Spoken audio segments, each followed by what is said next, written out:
Bonjour tout le monde. Dans cette vidéo, on va faire la suite de la correction de la série d'exercices du cours équilibre d'un corps solide pouvant tourner autour d'un axe fixe. يعني غنديرو التتمة ديال التصحيح ديال سلسلة التمارين ديال توازن جسم صلب قابل للدوران حول محور ثابت. On va faire l'exercice numéro 2. On considère une tige OA homogène de longueur L et de masse M est égale à 1 kg capable de tourner autour d'un axe fixe delta horizontal passant par le point O. Il y a l'exercice بحال l'exercice اللي كان في l'exercice 2 بحال l'exercice 1. La différence فين كاين أنه زيد عندنا شي حوايج هنايا. يعني l'équilibre de la tige est établi à l'aide d'un fil lié à un ressort par intermédiaire d'une poulie comme l'indique la figure suivante. عندنا واحد la barre هنا qui est fixée في هذا le point O capable de tourner autour d'un axe delta. وكاين واحد le fil هاد le fil هذا لاصق في l'extrémité الأخرى ديالو avec un ressort. هاد الرسور هذا عنده une constante de raideur qui est égale à 25 نيوتن par mètre. هاد la tige هذا داير واحد l'angle مع الحيط مع هاد le support de 30 degrés. D'accord. Alors la première question c'est faites l'inventaire des forces qui s'exercent sur la barre OA puis représenter ces forces. Deuxième question, en appliquant la deuxième condition d'équilibre, c'est-à-dire le théorème de moment, la somme des moments est égale à 0, et puis déterminer l'intensité de la force T exercée par le fil. La dernière question, c'est on déduire l'allongement du ressort delta L. On commence par la correction de la question 1, c'est جرد القوى.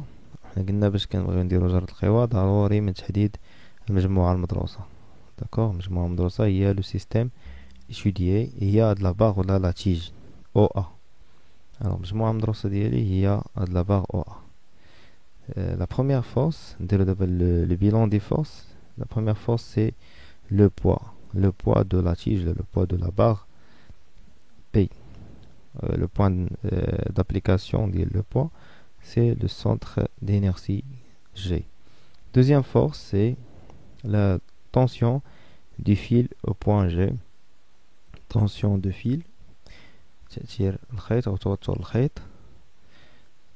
Et la dernière force, c'est la réaction de l'axe de rotation. D'accord?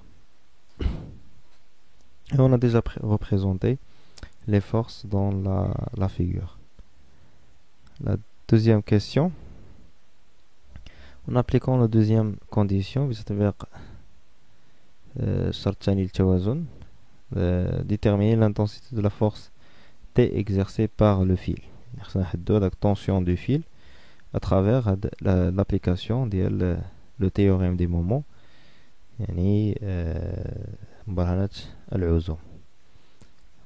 Alors le théorème de moment c'est la somme des moments est égale à 0. C'est le moment de R plus le moment de T plus le moment de P est égal à 0. D'accord? C'est ça. Puis on va déterminer le moment de P. C'est plus P fois D. Le signe plus signifie que le poids fait tourner la tige dans le sens positif. C'est pour cela on va mettre ici plus. Est égal à P fois D. Et D c'est la distance qui sépare la ligne d'application et le centre et l'axe delta. Cette distance D perpendiculaire avec la ligne d'action de la force P. Pour trouver D, de même façon, on a un triangle ici, on a un triangle rectangle,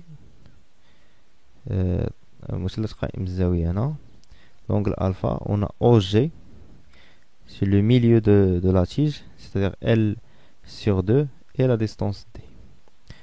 Alors pour trouver D, on va faire tout simplement la sinus de alpha, c'est D sur L sur 2.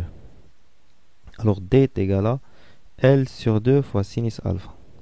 D'accord. Alors le moment de P c'est plus mg L sur 2 fois sinus alpha.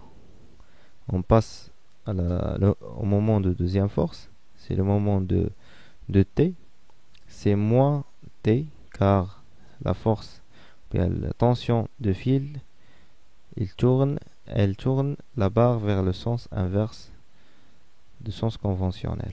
D'accord? C'est moins T fois D', et D', c'est automatiquement c'est cette distance OG qui est égale à L sur 2. Alors, on va remplacer dans l'expression D' par L sur 2. C'est moins T fois L sur 2. On a le moment de R.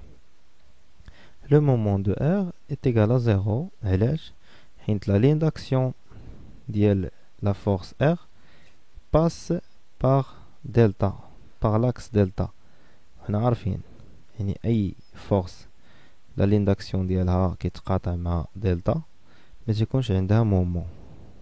D'accord?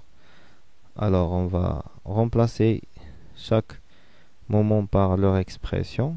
Alors c'est le moment de P, c'est mg moins mgl sur 2 sinus alpha. Le moment de T, c'est moins TL sur 2 est égal à 0. Alors TL sur 2 est égal à mgl sur 2 sinus alpha. On va simplifier, يعني نختار لوب L sur 2. غتبقى لنا T كتساوي mg sinus alpha.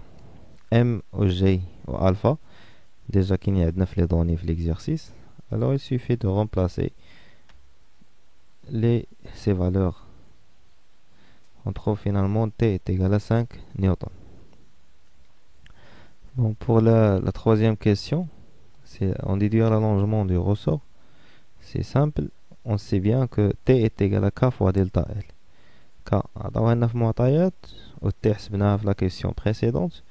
Et il suffit de faire delta L est égal à T sur K. D'accord? T sur K. Alors, delta L est égal à 5 sur 25. T, c'est 5 newtons.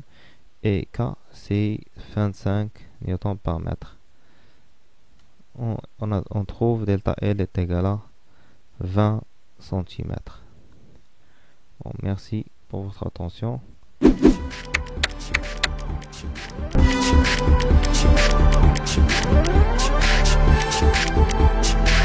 Thank you.